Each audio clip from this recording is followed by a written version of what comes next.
that you know how to find text, we're going to change the font. Okay, you have your menu up top, and it's kind of like just everything is laid out and it's easily accessible. So you click on the drop down arrow, and here are all of the different fonts that we have.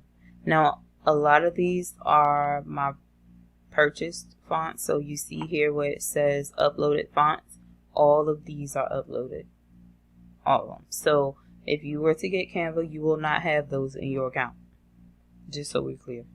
Alright, and as you go further down, further, you have these are free font, and remember this is to show you that it's a paid account, it's a pro account. Okay, so all of the fonts that you see that don't have a crown beside it, they're free and you can use them as much as you want. Now we know where to find our font, we know how to change the size of the font. Let's get a little bit more creative in how we are changing it. So what I'm going to do, I'm going to just choose a random font here, right? Bring this in, so now it's two lines. This is where you adjust your line spacing here, and the typical is going to be a 1.4, and the lower you go, the closer it gets. The higher you go, the further apart it gets. And I'm going to put mine at a 1.25. I like it there. That's my preference. You can do your font, your text, your letter spacing. I'm sorry. And what this means is that it spreads out or it gets closer together. So we won't go back in here. The lower you go, that's the -200. The higher you go, it go all the way up to 800 in space. Okay, I usually keep mine at 0 just because I don't usually need to make it any closer. So this is what it looks like at a -31. It's not bad, but now we can enlarge it so you can see that even if I was to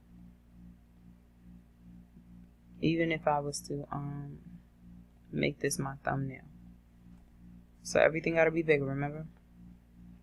Another thing that you can do is go into your effects, which is really cool. Not 100% sure if they have this on free, but like I told you, this series right now is for pro members. And you can shadow your text, change the background color. They give you general colors down here. Click on orange, blue.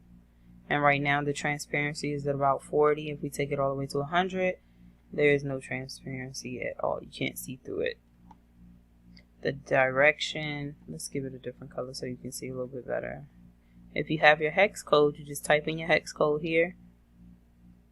But if you're not 100% sure and you are really just trying to kind of figure out what colors you want to use, then you have a drag and drop, a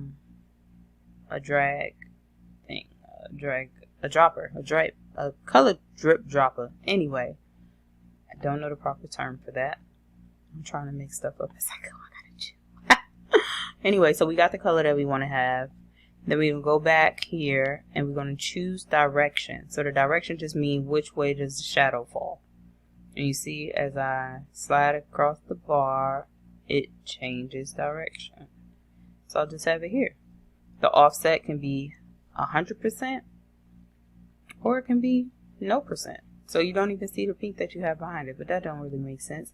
This is a nice little shadow thing we got going. We can lift it. And when you lift it, you have to change the color to whatever solid color you want to have it, because it's basically just a shadow. Alright. The intensity of lifting is just another shadow, but it's directly behind the text, and it's not really much you can do with that after you've already chose that lift component. We have hollow. This is great for making coloring books, so I wouldn't suggest you doing this for your YouTube thumbnail. You can do splice, which is really cool. Choose a different color. I didn't tell you how to choose colors, huh? Either way, I'm going way off topic, and I'm going to end this video here because I just wanted to show you how you can go in and change your font and make it a little bit more unique and playful. So yeah, I hope that helped. Next video.